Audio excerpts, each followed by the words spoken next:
که یو سړی پښیماني ونه کړي او پښیماني نه بغیر روژه ونیسي، نو آیا د دې والا روژه کېږي که نه کېږي؟ نو دې سره د دې والا روژه کېږي، خو د سنتو نه خلاف دی.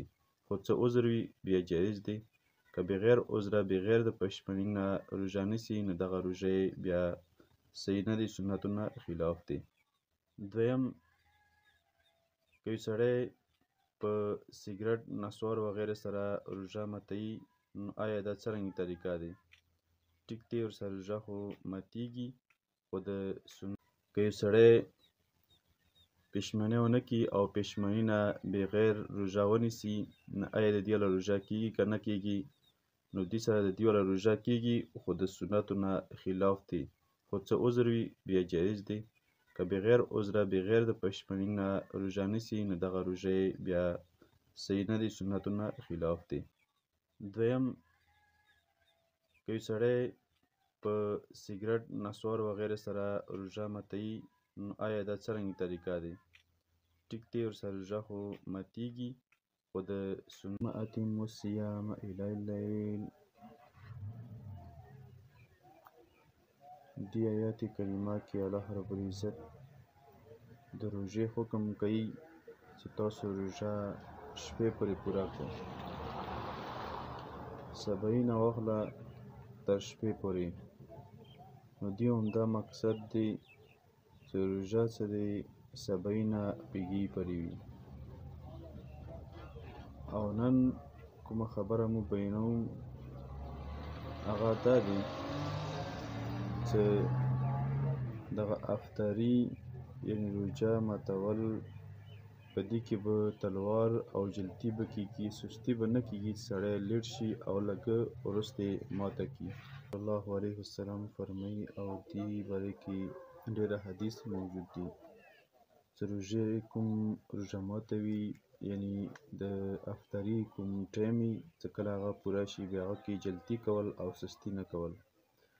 لکه سهل بن سعد رضی الله تعالی عنه نبی کریم صلی الله علیه وسلم نه دا ارشاد نقل کوي: لا یزال الناس بخیر ما عجلوا.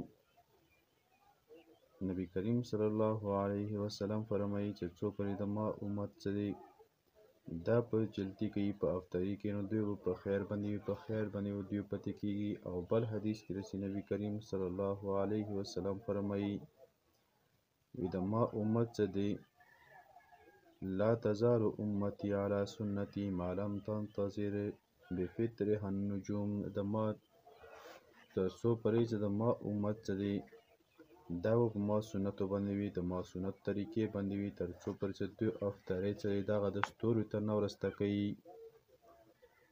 او بل دا چې افطاري کې جلدي کولو باره کې حضرت ابو هریره رضی الله عنه نبی کریم صلی الله علیه وسلم نه نقل کوي، او دا فضیلت دی د هغو خلکو دپاره چې څوک روژه ماتې په جلدي سره کوي. احب عبادي الی عاجلو، سره افطاري کولو دپاره فضیلت داري. نبی کریم صلی الله علیه وسلم فرمایي، وي دا د الله تعالی ارشاد دی چې الله تعالی فرمایي چې ما ته خوا بندګان هغه دي چې هغه افطاري کې جلدي کوي، یعنې زر زر افطاري کوي، ستورو ته همدارنګې تیارې کولو ته انتظار نه کوي، وخت داخل شي ډایرکټ افطاري کوي. وګوره بل حدیث کې راځي، او الله تعالی ته دغه درې شیان ډېر خوښ دي. نبی کریم صلی الله علیه وسلم فرمایي، یو دا چې څوک هم په افطاري کې روژه ماتي کې جلدي کوي، چې کله اذان وشي نو به دوی فوراً روژه ماته کړي او ستورو ته یا د تیارې راختو ته انتظار نه کوي، نو دا هم الله تعالی ته خوښ شوی دی. دویم دا چې څوک هم پښیماني کوي او پښیماني اخري ټایم ته ورسته کوي، یعنې تر وخته سره نه کوي. دریم دا چې کوم خلک چې لمونځ کوي او المونځ کوي، یو لاس لاندې او بل پاس کې ګدي، یعنې لاندې باندې کې ګدي، نو دغه درې کارونه الله رب العزت ته ډېر خوښ دي. او اوس کوم خلک چې افطاري کې لیټ کېږي، نو دغه د یهودو او نصاراو طریقه دي، افطاري کې بلکې جلدي کول.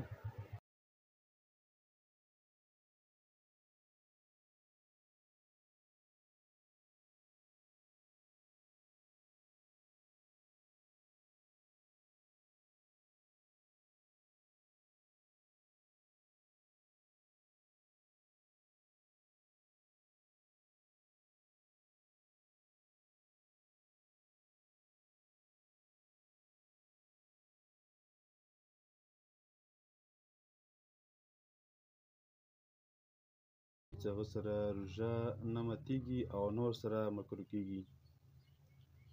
دغه څو مسایل دي چې په دې سره روژه نه مکروه کېږي او نه په دې سره ماتېږي.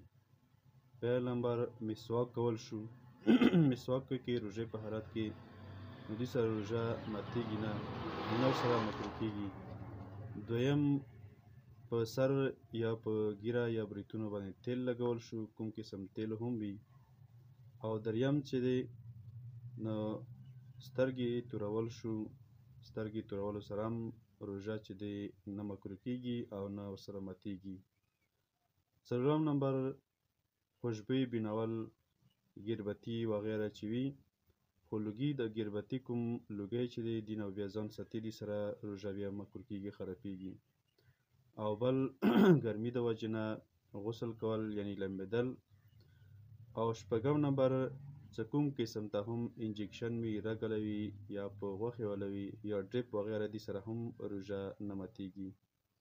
اووم نمبر په هیرې سره خوراک او څښاک کول چې روژه ویروي او خوراک څښاک وکړي نو دې سره روژه نه ماتېږي. او بل اتم نمبر ګرد او غبار وي یا لوګی وي خو بغیر اختیاره، چې اختیار نه و قصدن او تیر نشي نو دې سره هم روژه نه ماتېږي.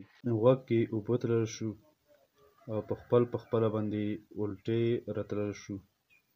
الټي راشي یا الټي وکړي نو دې سره هم روژه نه ماتېږي او نه مکروه کېږي. او بل احتلام شو. احتلام وشي روژې حالت کې دې سره هم روژه نه خرابېږي او نه ورسره ماتېږي. او بل غاښونه په روژې حالت کې وینې تلل چې وي، خو د وینې داسې وي چې دغه د توکو نه کمې وي او حلق نه تېرې نه شي نو په دې سره هم روژه ماتېږي هم نه او مکروه کېږي هم نه ورسره. او بل په احتلام وشي یا صحبت وکړي د خپل کور له سره او صبح صادق شو ورباندې، یا مطلب چې سبا یې شو خو غسل یې نه و کړی نو دې سره هم روژه نه خرابېږي او نه ماتېږي. بس خوراک څښاک ته وکړي او هغه نه پاس بیا یې